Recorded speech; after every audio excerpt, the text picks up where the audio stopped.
Atos dos Apóstolos 1:8, diz assim a palavra de Deus: mas recebereis poder ao descer sobre vós o Espírito Santo, sereis minhas testemunhas. Minhas testemunhas. Não é testemunha de Jeová, é testemunha de Jesus, tanto em Jerusalém, na cidade, na Judeia, nas cercanias, e em Samaria, e até os confins da terra. Chegando ao Brasil, este apelo do Senhor. Que esta palavra abençoe a todos, conforta a todos, mas seja o pão espiritual que vai nutrir o seu espírito e a sua alma. Ainda bem que você pensa como eu. Salvação é para se cuidar com temor e com tremor. Oremos a Deus.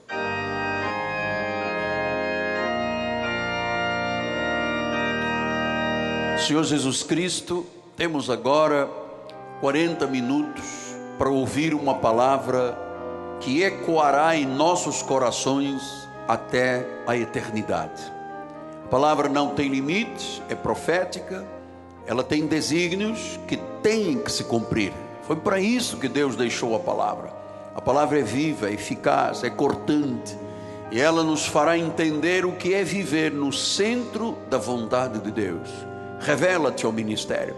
Da minha parte, eu cuidarei com alegria daqueles que são teus e que tu os colocaste neste lugar para serem amados, cuidados e receberem o afago, a proteção do pastor.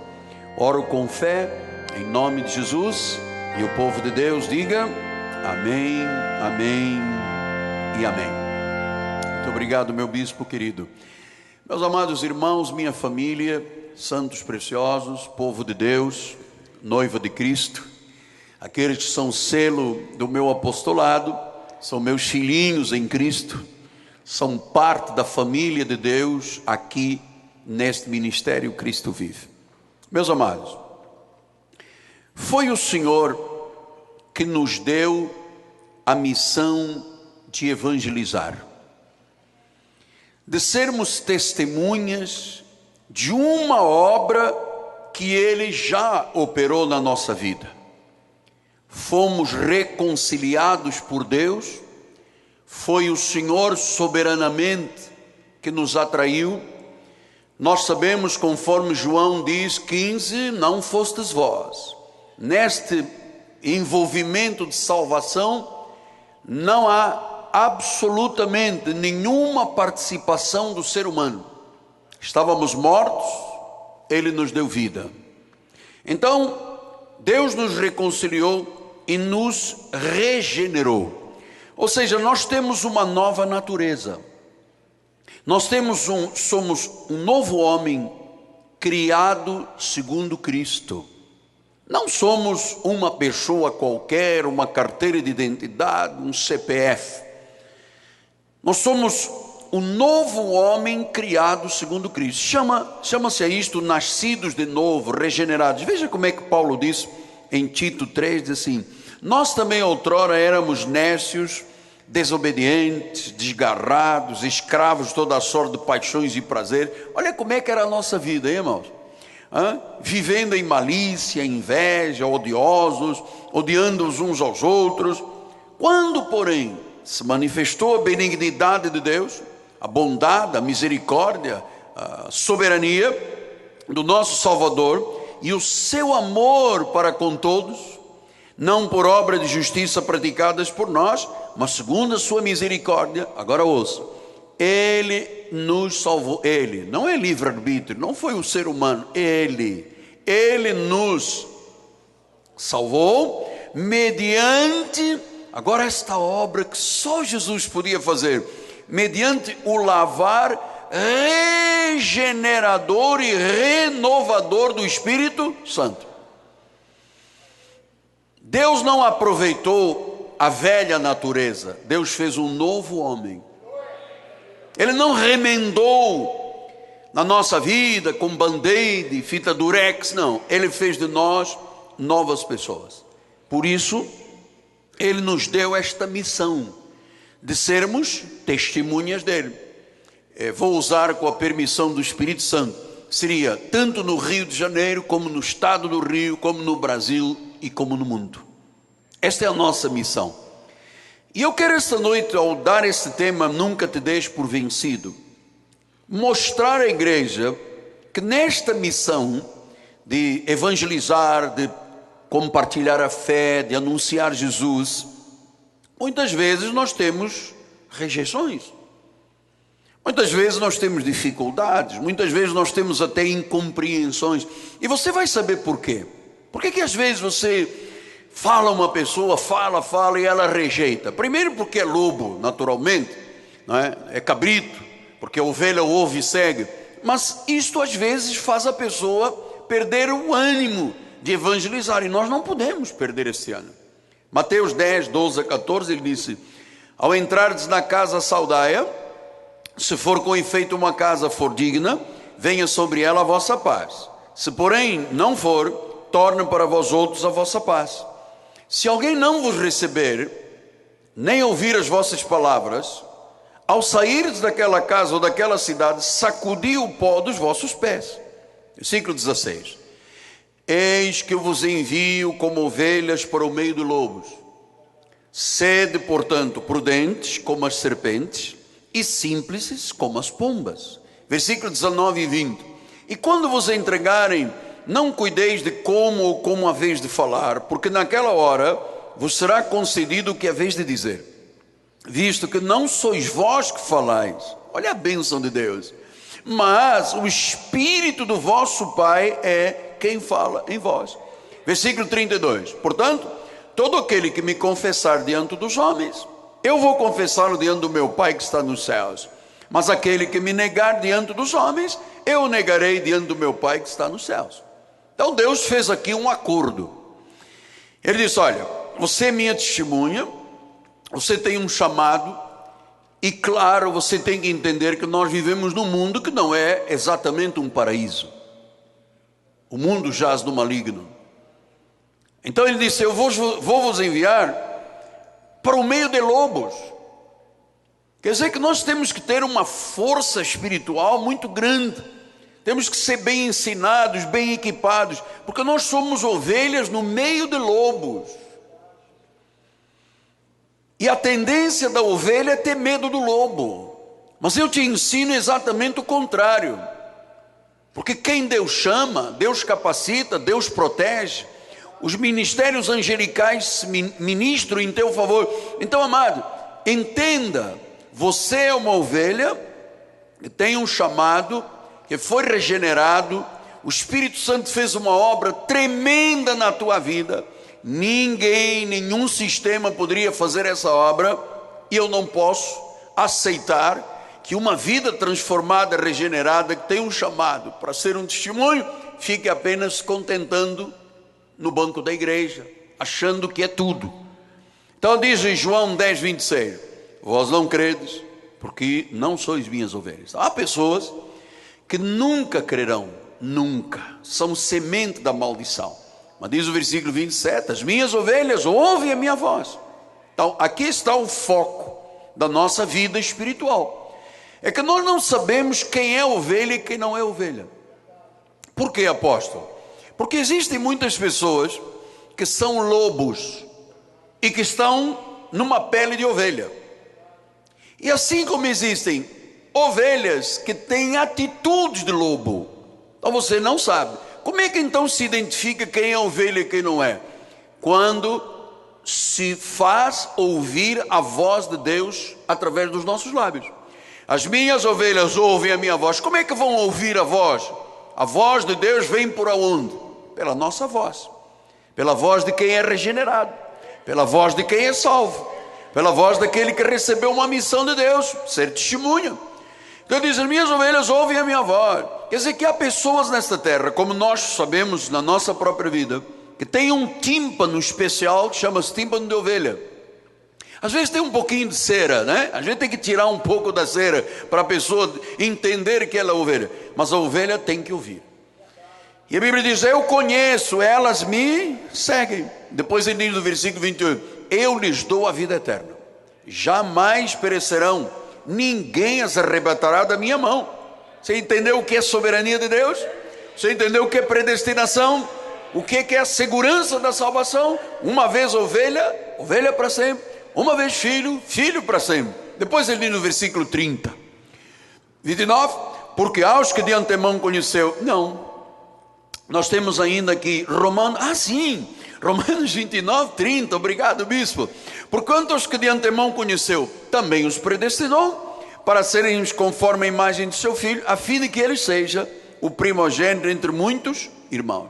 Então diz que Deus nos chamou para sermos a sua imagem nesta terra, os que de antemão conheceu. E aos que predestinou chamou, aos que chamou justificou, e aos que justificou esses também glorificou. Então a obra está completa. A ovelha é de Jesus, a chamada é de Jesus, a conversão é de Jesus, a obra é de Jesus. E claro, nós neste ministério temos sido engrandecidos por Deus. Nós somos como árvores frondosas que no devido tempo dá o seu fruto. Nós não somos cogumelos. Cogumelo, você sabe, em 6 horas cai ali um parasita qualquer, passado um pouco, 6 horas já tem um cogumelo. Depois também o vento leva, a terra desfaz. Uma árvore às vezes demora 20, 30, 40, 50, 60 anos, mas ela tem raízes profundas. Você tem raízes profundas no cristianismo. Você tem raízes profundas na reforma protestante. Você tem raízes profundas em Jesus. Então, pastor, então por que tanta gente desiste de falar se Deus tem tanto povo nesta cidade? Bom, primeiro, porque às vezes a pessoa não é ovelha. Mas existe um fato muito interessante que eu tenho que lhe explicar esta noite. É que existem falsos profetas que envergonham o evangelho. E há pessoas que dizem, se isto é o evangelho, se isto é a igreja, eu não vou. Olha o que diz Mateus 7,15. Acautelai-vos dos falsos profetas que se vos apresentam disfarçados de ovelhas, mas por dentro são lobos devoradores. Uma pastora estava me contando agora antes do culto, que estava num ponto de ônibus, aguardando o ônibus, estava na frente de um desses ministérios, disfarçados de ovelha. Ele disse, em 15 minutos, o líder que estava lá cantou louvor, empurrou água e depois começou a falar de dinheiro. Porque é assim que vivem. São ovelhas por fora disfarçadas, mas dentro são lobos devoradores. Versículo 21 e 23. Nem todo o que me diz Senhor, Senhor entrará no reino dos céus, mas aquele que faz a vontade do meu Pai que está nos céus. Muitos naquele dia onde dizemos, Senhor, Senhor, porventura não temos nós profetizado em teu nome não expelimos demônios, em teu nome não fizemos muitos milagres? Então lhes direi explicitamente, nunca vos conheci, apartai-vos de mim os que praticais a iniquidade. Então Jesus nunca diria a uma ovelha, nunca te conheci.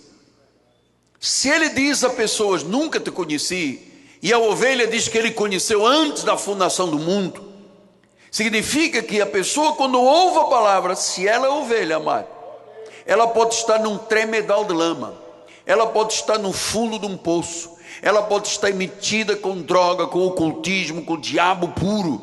Se ela é ovelha, ela tem que vir à salvação. Nenhuma ovelha se perderá. Mas claro, os obreiros fraudulentos, usando a lei, condenam tanto que as pessoas ficam com medo das igrejas. Então nós temos que mostrar a nossa cordialidade. Olha como eu digo, cada vez que se recebe uma pessoa, cumprimento, mostra a tua cordialidade, mostra que você tem essa fraternidade, esse amor. Porque olha, amado, todas as pessoas, e eu lhe digo isto com fé, com a mão sobre a Bíblia, quem mais prejudica a obra de Deus, não pense você que é o diabo, é a lei. É a lei que gera anátema, que gera insensatez, que gera maldição. E há pessoas que nunca virão a uma igreja porque conheceram pessoas da lei e ficaram horrorizados com Jesus. e ficaram horrorizados com aquilo que se diz a obra de Deus. Acrescenta aí na orelhinha aí do teu estudo Gálatas 3, 10 e 11, ele disse: todos quantos, pois, são das obras da lei estão debaixo de maldição.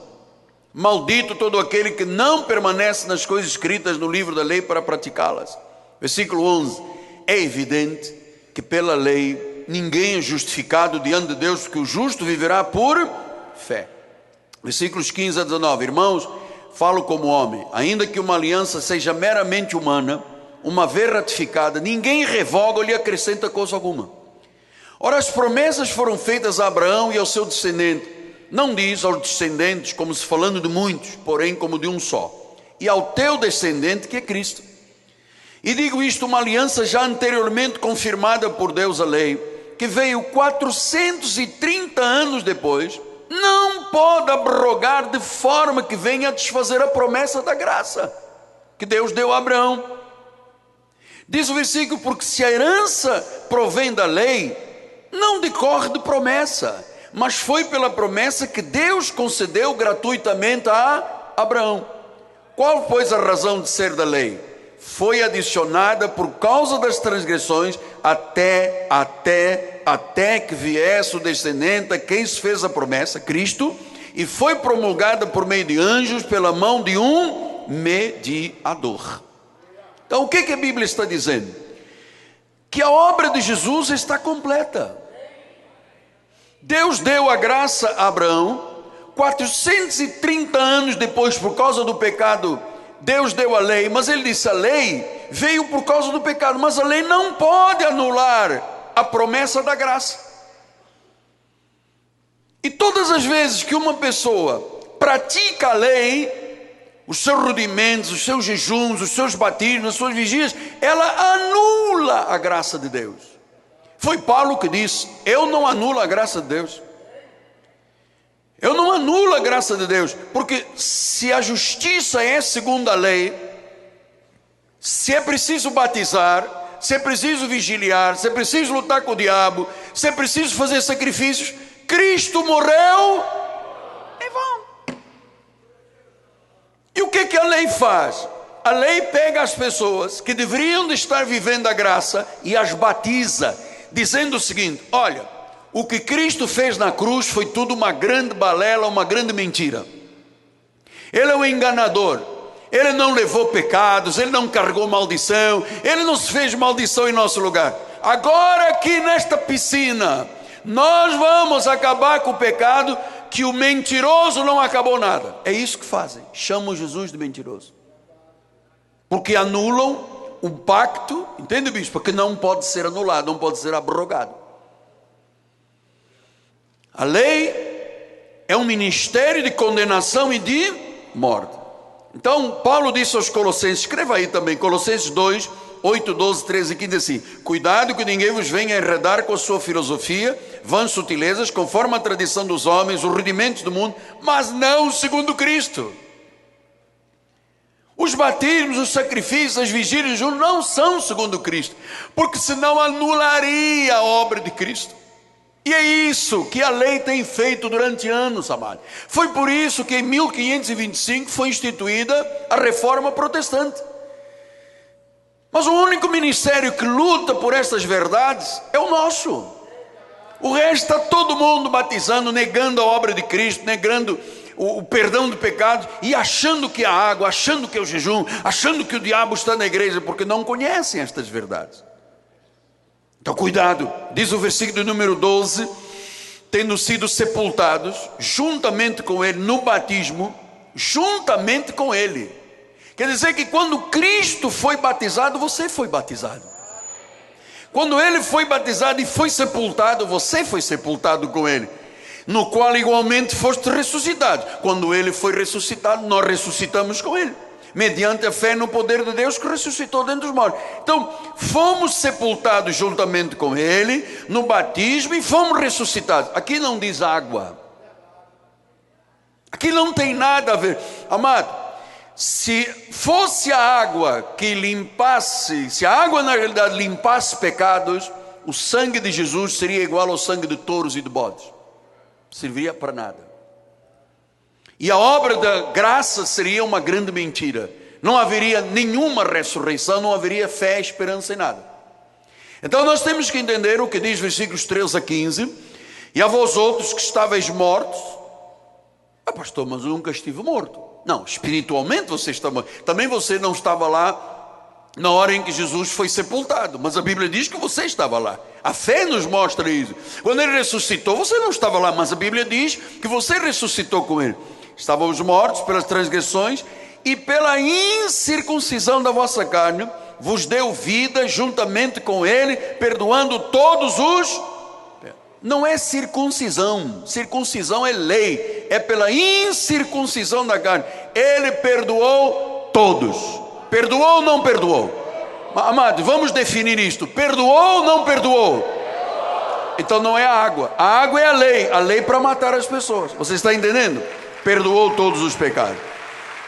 E mais, além de perdoar todos os pecados, diz a Bíblia, cancelou o escrito da dívida.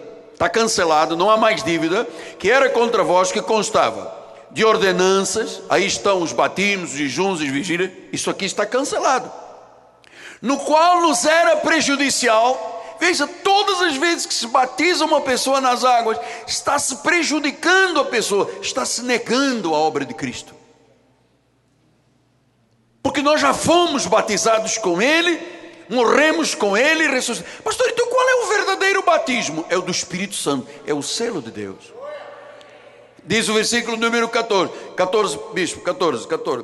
Cancelou o escrito da dívida, que eram ordenanças, que era prejudicial, removeu inteiramente tudo que era mal da nossa vida, foi removido e foi encravado não foi encravado no tanque de água, nem na piscina ali do bairro não sei de quê, não foi. Foi na cruz, diga, foi na cruz. Todo o nosso pecado, passado, presente e futuro, tudo foi removido e encravado na cruz. Versículo número 15. Despojando principados e potestades publicamente, os expôs ao desprezo, triunfando deles A obra está feita, amado. Então negar esta obra completa é profanar o sangue, é ultrajar o Espírito da graça. Não é segundo Cristo. Então diz em Tito 1, 10 a 16 assim: existem muitos insubordinados, palradores frívolos, enganadores, especialmente os Meu amado, vou lhe dizer com temor e tremor, mas muito respeito e autoridade: toda pessoa que prega a lei é palrador frívolo, é enganador, porque é da circuncisão. Então quando você pega uma ovelha que foi lavada no sangue de Cristo e depois diz, não, você tem que batizar, você está enganando a pessoa, porque a obra não é nossa, a obra é do Espírito de Deus. Versículo número 11: é preciso fazê-los.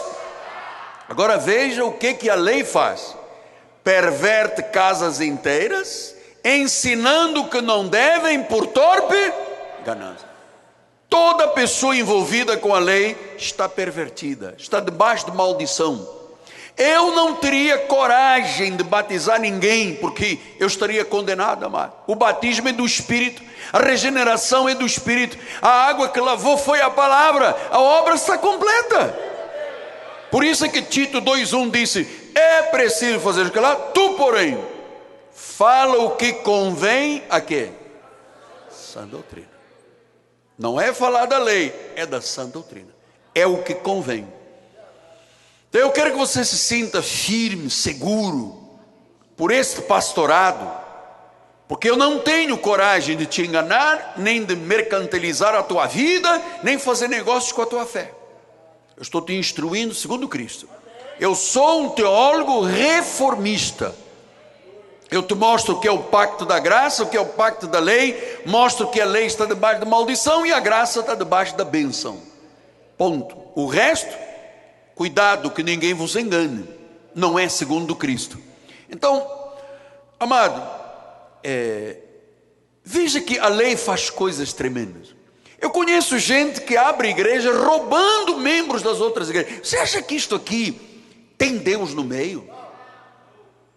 Você acha que uma pessoa que quer abrir um ministério e que vai macular outros líderes no Facebook tem a aprovação de Deus? Isto é o quê? A lei. Porque a lei é um ministério de condenação e de morte. Então, amado, Nunca te deixes é 10 ou 10? Nunca te deixes por vencido, porque derrota não é coisa de cristão. Nós temos que insistir. Romanos 8,37 diz: em todas estas coisas, porém, somos mais do que por meio de Jesus, aquele que nos amou. Não é aquele que nos condenou, não é aquele que obriga a prática de ritos. Não, Jesus nunca veio trazer regras, ritos, cerimônias. Jesus veio trazer vida. Ele disse que esta vida ele a conquistou na cruz do Calvário. Agora, você sabe, muitas pessoas deixam de dar testemunho porque desanimam, mesmo sabendo que isto é uma ordem de Deus. Então em 2 Coríntios 4, 8 a 10 assim: em tudo somos atribulados, mas não somos angustiados, perplexos, mas não desanimados, perseguidos, mas não desamparados, abatidos, mas não destruídos, levando sempre no corpo o morrer de Jesus, para que também a sua vida se manifeste em nosso corpo. Depois diz no versículo de número 16: por isso não desanimamos. Então eu tenho que lhe dizer isso, amado. Nós estamos aqui, estamos crescendo juntos, estamos amadurecendo, somos muito mais fortes emocionalmente, muito mais fortes espiritualmente, muito mais fortes psicologicamente. Porque quando você conhece a verdade, você é forte psicologicamente também. Então, somos novas criaturas. Nós fomos criados segundo Cristo. Em 2 Coríntios 3, 18 diz isso: todos nós, com o rosto desvendado, contemplando como por espelho a glória do Senhor, somos transformados de glória em glória na sua própria imagem, como pelo Senhor o Espírito. Aqui falou água, aqui falou batismo, aqui falou vigília, aqui falou sacrifício. Não, é a obra do Espírito Santo. E o que quer dizer de glória em glória? De culto em culto, de estudo em estudo, de aplauso em aplauso, de louvor em louvor. Você vai sendo transformado em Cristo nesta terra. Isto é simplesmente maravilhoso, amado, maravilhoso. Então, não desanime, ninguém poderá derrotar. Você foi chamado para ser um vencedor. Deus sempre está no controle da nossa vida. Deus tem sempre uma saída, Deus tem sempre o consolo. A vitória tem que chegar à tua vida. Você nasceu para isso. Agora, se há alguém na Bíblia que tinha o direito de desanimar e não desanimou, foi Noé. Porque olha, 120 anos construindo uma arca, 120 anos sem ter uma palavra de alento, sem ter uma palavra de encorajamento. A Bíblia diz que Noé confiou em Deus. Veja isto em Hebreus 11, 7, por favor. Pela fé Noé, divinamente instruído acerca dos acontecimentos que ainda não se viam.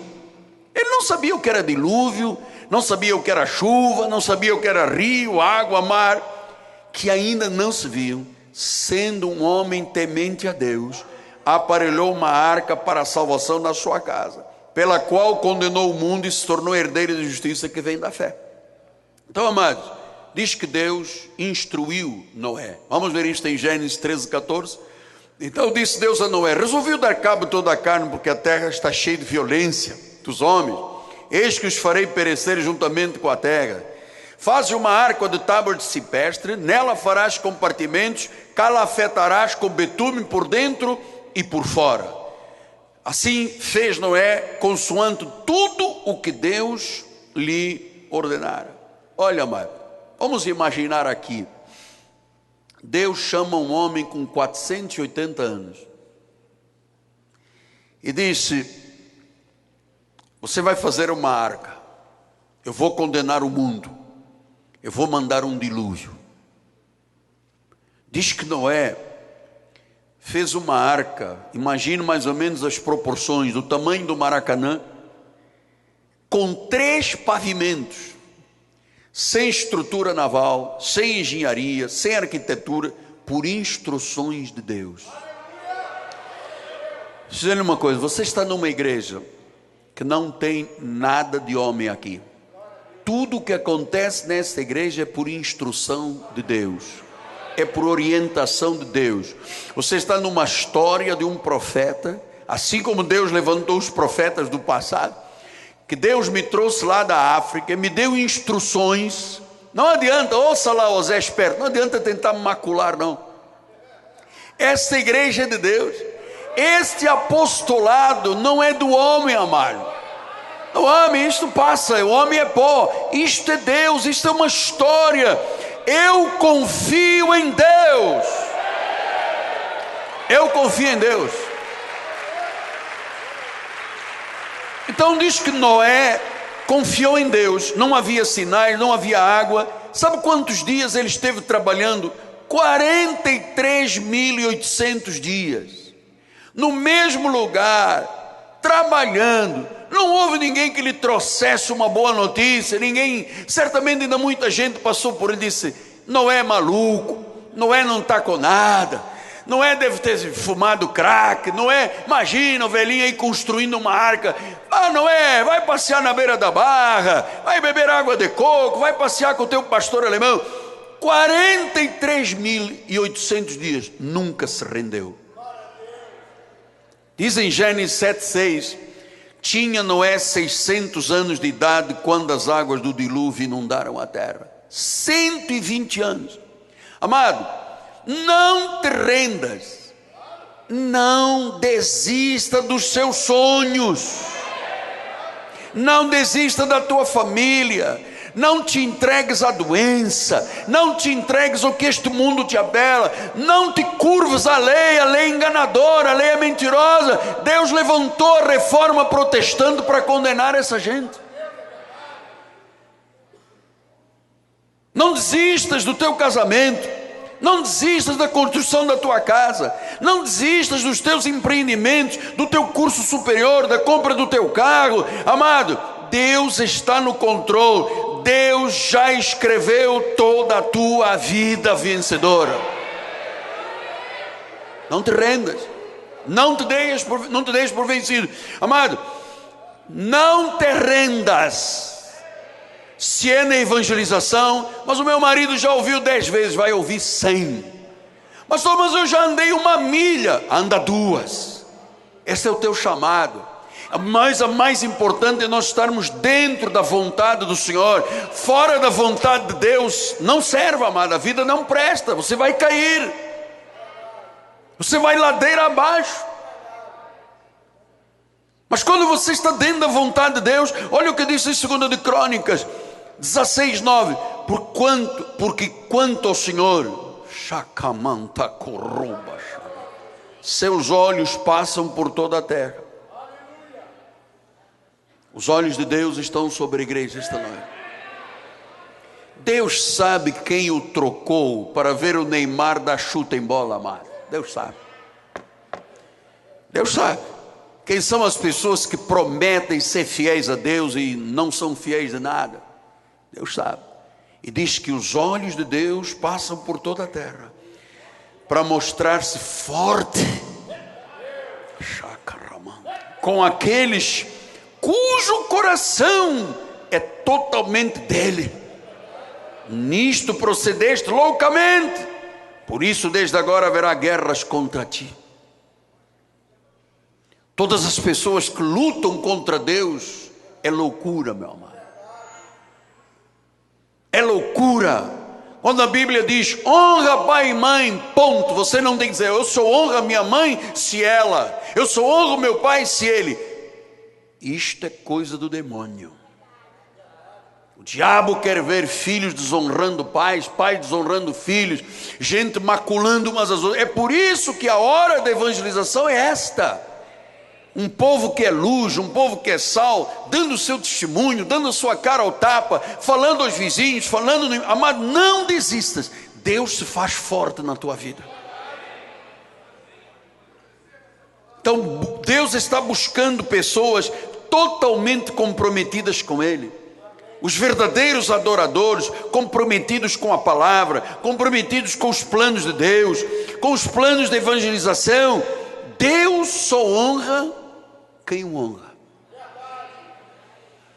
43.800 dias esteve Noé quando completou 600 anos. A esposa dele fez aquele bolo do mundial, sabe? Comprou aquela torta cheia de açúcar, aquela que nós damos aqui na igreja, é açúcar por todo lado, cheio de glicose. E começou 1, 2, 3, 4, 5, 6, 100 velas. Puxa, o meu velho, 200 velas, 300 velas, quase 600 velas. Chamou a turma toda: meus filhos, venham cá, vamos apagar a velhinha. Mata o velhinho. Aí o velhinho, aí a dentadura saiu, voltou, ele e apagou 600.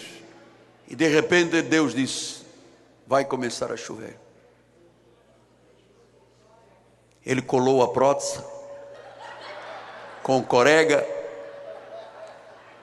e disse: gente, 43.800 dias eu não desanimei um dia. Agora pega tua família, 8 pessoas, um par de cada animal, dos animais de cada animal, cachorro com a cachorra, burro com a burra, tigre com a tigresa, elefante com a elefoa, pássaro com a pássara, é pássara, e botou todo mundo dentro da arca, e choveu, e choveu, e choveu. Você sabe por quê? Porque ele acreditou em Deus. Amado, eu acredito no Senhor Jesus Cristo. Eu sou um apaixonado, eu sou uma testemunha viva do Deus vivo. Eu estou aqui há 38 anos. Vem dilúvio, sai dilúvio, vem vento, entra vento. Estou aqui mais que vencedor, amado. Não desista, não te rendas, nem na família, nem no emprego, nem nos empreendimentos, nem na casa própria, nem no teu carro. Não desistas. Ah, mas eu ouço muita gente. Ah, ouve porque você tem ouvidos e porque tem boca fala. Nós estamos aqui num foco. O mundo precisa de nós, amado. Assim como chamaram muitas vezes a Noé, tinha uns vizinhos lá da vila que disseram: ele é o louco. Eu aposto que ele não vai acabar de construir essa arca. Tinha nego fazendo aposta de bicho: a arca vai afundar, e não vai dar certo. Olha lá, coitado, sonhou, sonhador. Ele deve estar surtado. Agora imagina um velhinho fazendo uma arca do tamanho do Maracanã com 3 pavimentos. E você sabe, no último pavimento ele pôs uma churrasqueira. E ele disse para os animais: sábado tem picanha fatiada. E os cachorros foram todos.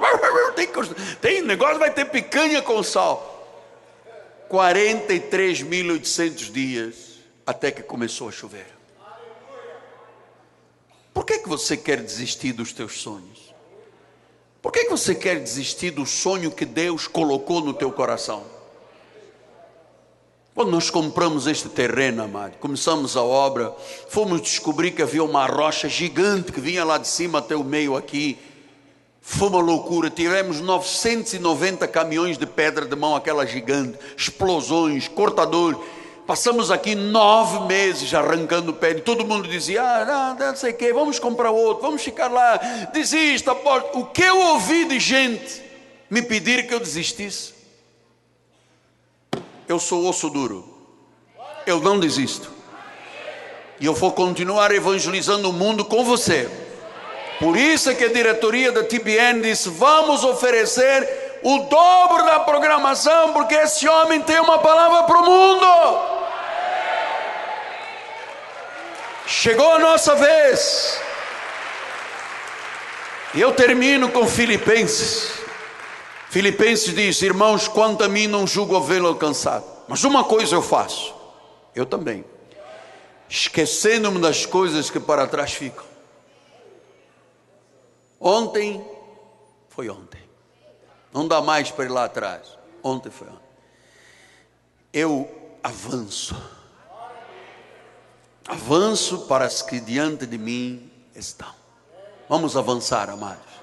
Dê o seu testemunho, traga gente para a igreja. Vamos envergonhar o inferno, o diabo, essas paradas que estão aí fora, das vadias, da maconha, do gay, disso. Amado, o mundo precisa de saber quem você é, quem é o Cristo que está em você. O mundo precisa de um alvo, o nosso alvo é Cristo.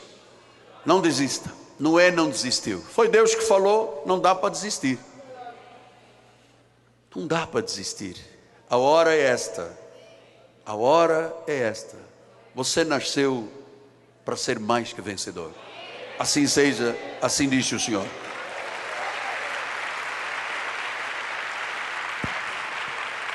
Glória a Deus. Vamos todos ficar de pé. Bispo Sérgio Santos, venha nos dar a bênção final, líder do corpo ministerial, meu filho amado, querido, a bênção final. Amém, graças a Deus. Tendam todos as mãos para o altar. Deus amado e bendito, obrigado, Senhor, por este culto maravilhoso. Obrigado por pertencermos ao ministério santo, ao ministério, Senhor, que foi chamado por Deus, aonde Deus fala, aonde Deus guia, aonde Deus se manifesta. E é debaixo deste poder, desta unção, que nós nos despedimos e declaramos, Pai, que chegaremos em paz aos nossos lares, guiados pelo Teu Espírito Santo. Dai-nos, Pai, uma noite maravilhosa, uma semana vitoriosa, porque cremos que os nossos sonhos, que Deus assim colocou em nosso coração, há de se cumprir. Portanto, Pai, que a Tua graça maravilhosa, o amor de Deus, as doces consolações do Espírito Santo se manifestem hoje e para sempre na vida daqueles que não olham para trás, mas que focalizam o autor e consumador da nossa fé. Vai em paz, graça e paz a todos. A melhor noite, a melhor semana. Abrace o seu irmão e declare isso.